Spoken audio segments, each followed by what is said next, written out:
जय भीम साथियों, I am Rahul. स्वागत है आप सभी का समता पाठशाला के इस चैनल में। पिछले वीडियो में हमने जैसा कि देखा था कि जो बाबा साहब अम्बेडकर ने पृथक निर्वाचन के लिए, जो पृथक प्रतिनिधित्व के लिए मांग की थी, जो कि पहली बार डॉक्टर अम्बेडकर इसके विरोधी थे। लेकिन जब कांग्रेस ने 1916 में मुसलमानों को पृथक प्रतिनिधित्व देने की बात कही, तो फिर बाबा साहब अम्बेडकर ने भी इसकी मांग रखी थी। जब 1930 में गोलमेज सम्मेलन हो रहा था, तो बाबा साहब अम्बेडकर उस समय उसका हिस्सा बनने पहुंचे थे और उन्होंने अछूतों की मांग के लिए उन्होंने भाषण भी दिया था, जैसे कि पिछली वीडियो में देखा था। लेकिन उसके बाद गांधी जी ने उनका काफ़ी ज़्यादा उनको मनाने का प्रयास किया कि वो पृथक प्रतिनिधित्व की मांग छोड़ दें। उसके बाद जब बाबा साहब अम्बेडकर नहीं माने, तो गांधी जी जो स्वयं इसका विरोध कर रहे थे कि ये जो लोग हैं जो गोलमेज सम्मेलन में हैं, वो जनता द्वारा नहीं है, वो तो अंग्रेजों द्वारा है, वो खुद ही शामिल हो गए। महात्मा गांधी, सरोजिनी नायडू और मदन मोहन मालवीय। उसके बाद हम आगे की कहानी देखते हैं, जिसमें हमने पूना समझौता के बारे में हमें समझना है, जानना है। तो देखते हैं। तो लंदन की गोलमेज कॉन्फ्रेंस से गांधी जी छूटे हाथ बम्बई लौटे, तो भी गांधी जी का स्वागत करने की अभ्यस्तता जनता ने उनका जोर शोर से स्वागत किया। अहमदाबाद में कांग्रेसियों ने डॉक्टर अम्बेडकर को काले झंडे दिखाए थे, जिसे बम्बई के अछूत भूले ना थे। उन्होंने बम्बई में गांधी जी को काले झंडे दिखाकर उसका बदला लिया। अब अछूत वह अछूत नहीं रहे थे जिन्हें सवर्णी लोग लात के भूत मानते चले आए थे। अब वे ऐसी धूल थे जो लात मारने से सिर पर चढ़ बैठती। 5 दिसंबर 1931 को डॉक्टर अम्बेडकर लंदन से अमेरिका गए। वहां से वापस लंदन आकर 29 जनवरी 1932 को भारत लौटे। बम्बई में डॉक्टर अम्बेडकर का धूमधाम से स्वागत हुआ। 100 से ज़्यादा संस्थाओं की ओर से डॉक्टर अम्बेडकर को मान पत्र दिए गए।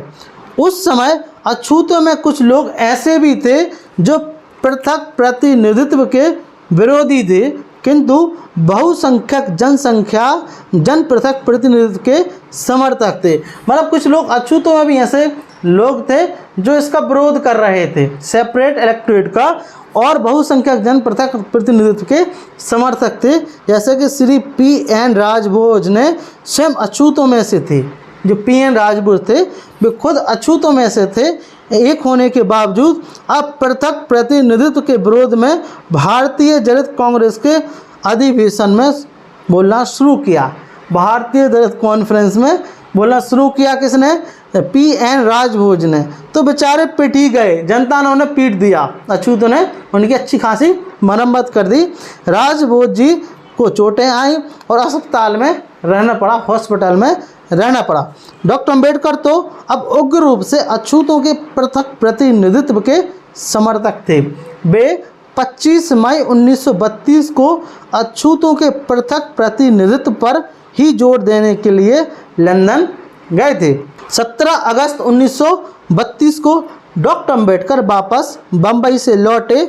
उसके ठीक 2 दिन बाद 20 अगस्त 1932 को ही ब्रिटिश प्रधानमंत्री द्वारा यह मान लिया गया था कि अछूत जातियों को मुसलमानों को की तरह पृथक प्रतिनिधित्व का अधिकार दिया जाए। तो प्रधानमंत्री ने भी मान लिया, उस समय के जो रैमजे मैकडोनाल्ड थे उस टाइम पे, तो उन्होंने बाबा साहब की बातों को मान लिया। और क्यों नहीं मानते? क्योंकि बाबा साहब अम्बेडकर के जो तर्क थे इतने ठोस थे कि उन्हें मानना ही पड़ता, और वे आम चुनाव में भी भाग ले सके। यह हर दृष्टि से डॉक्टर अम्बेडकर की प्रथम और बड़ी विजय थी। गांधी जी उस समय यरवदा जेल में थे। उन्होंने ब्रिटिश प्रधानमंत्री को खत लिखा कि आपने अछूतों को जो पृथक प्रतिनिधित्व का अधिकार दिया है, उसके विरोध में मैं भी भूख हड़ताल तक जाऊंगा जब तक आप उसे वापस नहीं लेंगे, धमकी दे दी। गांधी जी का यह निर्णय सरासर अछूत जातियों के हितों के विरुद्ध था। गांधी जी ने 20 अगस्त 1932 को अपनी गांधी जी ने 20 सितंबर 1932 से अपनी भूख हड़ताल शुरू कर दी। देश में चिंता की लहर दौड़ पड़ी। लोगों को गांधी जी के प्राण प्यारे थे। अछूतों के लिए पृथक प्रतिनिधित्व उचित था या नहीं, यह एक चर्चा का विषय हो सकता था। अछूतों को पृथक प्रतिनिधित्व देने के सामान्य रूप से देश में कुछ हानि तो नहीं पहुंची, यह भी चर्चा के विषय हो सकता था। किंतु गांधी जी ने अपनी भूख हड़ताल की घोषणा करके सारे देश की चिंतन शक्ति को कुटित कर दिया। अब प्रश्न के पक्ष विपक्ष में कुछ भी विचार हो कैसे सकता था, जब गांधी जी प्राण देने पर उतारू थे और यह डॉक्टर अंबेडकर के लिए सबसे बड़ी परीक्षा की घड़ी थी।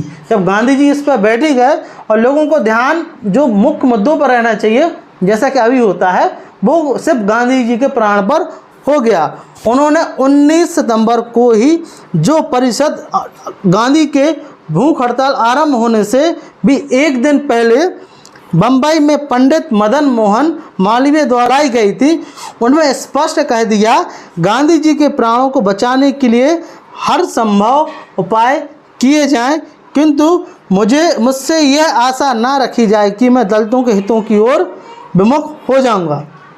आगे लिखते हैं, गांधी जी को पूना में डॉक्टर अंबेडकर के दृढ़ निश्चय की सूचना दी गई।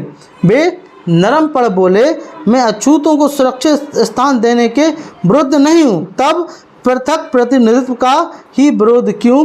डॉक्टर अंबेडकर ने अपने लाजवाब तर्कों द्वारा यह सिद्ध कर दिया था कि पृथक प्रतिनिधित्व देने पर भी अछूत हिंदू समाज का अंग बने ही रहेंगे, उनसे अलग नहीं होंगे। गांधी जी की सारी कमजोरी यहीं छिपी थी।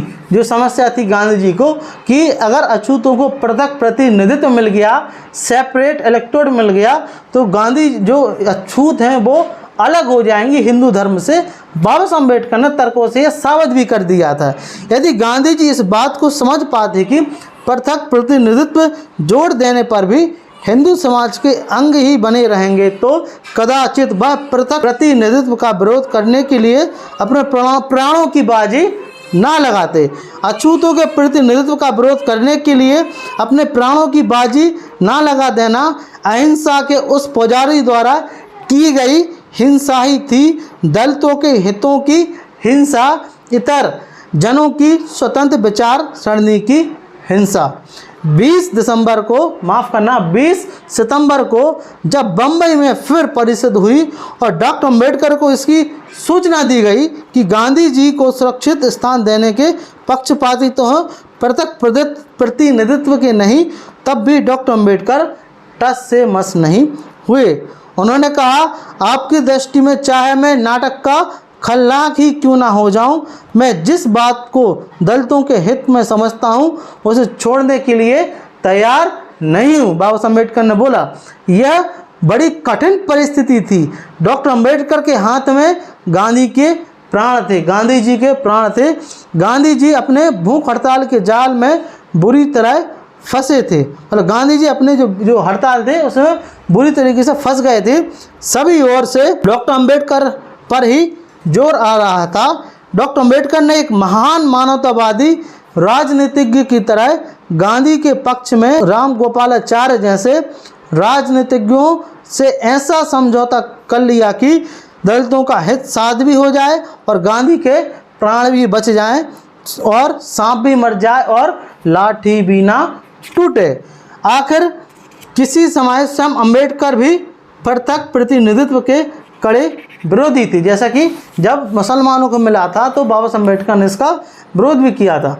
उनके लिए दलितों का हित ही साध था, पृथक प्रतिनिधित्व तो केवल उनका साधन मात्र था। मतलब केवल साधन ही था और कुछ नहीं था सिर्फ, और इसके विरोधी तो थे ही बाबा साहब अम्बेडकर। पृथक प्रतिनिधित्व कोई सिद्धांत का प्रश्न नहीं था। सांप्रदायिक निर्णय के अनुसार दलितों को 71 सीटें मिलने वाली थी। पूना के समझौते के अनुसार उन्हें 148 सीट मतलब 148 सीट मिली।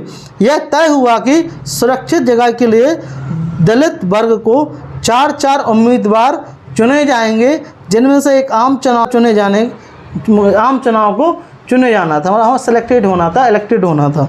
जो हुई पूना समझौते पर हस्ताक्षर हुई, साइन हुए 25 दिसंबर 1932 को ही बम्बई में पंडित मालवीय जी की अध्यक्षता में एक सभा हुई, जिसमें उन्होंने कहा कि यह परिषद निश्चित करती है किसी को भी जन्म से अछूत ना माना जाएगा।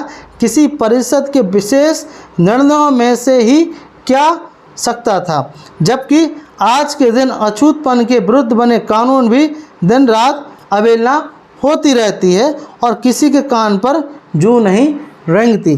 गांधी जी राजनीतिक कार्य न करने की शर्त पर ही जेल पर छूट के आए थे, मतलब उनसे समझौता कर लिया गांधी जी ने कि मैं राजनीतिक कार्य नहीं करूंगा, जिस प्रकार सावरकर ने करा था। इसलिए उन दिनों उन्होंने हरिजन सेवक पत्र निकालकर अछूतोद्धार के कार्यों को आगे बढ़ाना उचित समझा। उनके लिए उन्होंने भारत के सभी राज्यों का दौरा किया। उन्होंने 24 करोड़ के देश में सभी लोगों में से केवल 8 लाख रुपए मिले, मतलब सभी राज्यों में से गांधी को केवल 8 लाख रुपए मिले। 1931 में तिलक स्वराज्य फंड के लिए 7 करोड़ की याचना की गई। 1931 में तिलक जो फंड हुआ उसके लिए 1 करोड़ की याचना की गई। मैं क्या बोल रहा हूँ, 31 दिसंबर की रात गुजरने से पहले 1 करोड़ से ऊपर रकम इकट्ठी हो गई। 1931 में जब मतलब तिलक फंड के लाने जब घोषणा की गई कि किए जाए, तो शाम होने से पहले 1 करोड़ रुपए इकट्ठे हो गए। अब गांधी जी ने अछूतोद्धार के लिए देशव्यापी दौरा किया था। कोई उनके हस्ताक्षर चाहता तो भी उनके लिए हरिजन फंड के लिए 5 रुपये लेते थे। इतना सब होने के बावजूद 7 करोड़ अछूतोद्धार होने के लिए केवल 8 लाख रुपए मिले। उन रुपयों का भी अधिकांश सफ़ेद पोश अछूतोद्धारक हिंदू कार्यकर्ताओं के जेब में ही गया। तो आप समझ सकते हो, जब तिलक फंड के लिए मांग करी गांधी जी ने, तो 1 करोड़ से भी ज़्यादा, मतलब 1 करोड़ की तो पैसा हो गया शाम तक। लेकिन जब गांधी जी ने इसके लिए अछूतोद्धार के लिए पूरे राज्यों से मांग की, तो केवल 8 लाख रुपए ही हुए। गांधी जी केवल अछूतोद्धार करना चाहते थे, जिसका मतलब था कुछ अछूतों की शैक्षणिक आदि सुविधाएं दी जाएं। डॉक्टर अंबेडकर अछूतपन दबाने पर जोर देते थे और अछूतपन हटाने के लिए सीधी कार्रवाई तक करने के पक्षपाती थे। गांधी जी ने जो हरिजन सेवक संघ बनाया था, वह हिंदुओं में से ही कुछ सज्जनों का बोर्ड था। जब यह सुझाव दिया गया कि उसमें अछूत कार्यकर्ताओं को भी होने चाहिए, तो गांधी जी ने इसका विरोध किया। हरिजन सेवक संघ जिनके नाम पर बना रहे, वो कुछ अछूतों के नाम पर, मतलब कुछ उच्च वर्णीय लोग ही थे, जिसमें घनश्याम दास बिरला को इसका प्रमुख बनाया गया था। गांधी जी का कहना था, गांधी का अस्पृश्यता के पाप का प्रायश्चित करने के लिए अछूतोद्धार का कार्य हिंदुओं को ही करना चाहिए। हिंदुओं के पैसे से संघ का काम हो रहा है। अछूतों की यह मांग की कि उनको संघ बोर्ड में स्थान मिलना चाहिए, कुछ नहीं तो उचित नहीं, फिर भी उन्होंने बोल दिया। गांधी जी ने स्पष्ट किया कि हिंदू हिंदू है और अछूत अछूत, मतलब गांधी ने स्पष्ट कर दिया, उसमें मना कर दिया कि हिंदू हिंदू है, अछूत अछूत है। यदि अछूत की भी गिनती हिंदुओं में होती है, तो वे संघ सेंट्रल बोर्ड के मेंबर क्यों नहीं बन सकते। अछूत ना मंदिरों में जा सकते हैं, ना उनके बच्चों को दूसरे बच्चों के साथ साथ बैठकर पढ़ सकते हैं, और ना वे हरिजन संघ के सेंट्रल बोर्ड के मेंबर बन सकते हैं, तब भी वे हिंदू ही थे। किस्माश्चार मतः परम। तो यह बात पूना पैक्ट की थी, जो हमने कुछ शॉर्ट में समझी। बाकी काफ़ी बात है इसमें, हमने शॉर्ट में समझने का प्रयास किया इस किताब के माध्यम से। तो यदि आपको वीडियो अच्छा लगा हो, प्लीज़ इस वीडियो को लाइक करें। साथ ही साथ अगर आप चैनल पर नए हो तो चैनल को सब्सक्राइब करें और शेयर जरूर करें, वीडियोस को हमें सपोर्ट जरूर करें। मिलते पर इसी प्रकार की नेक्स्ट वीडियो में। Thank you very much, thanks for watching. जय भीम, जय भारत, नमो बुद्धाय।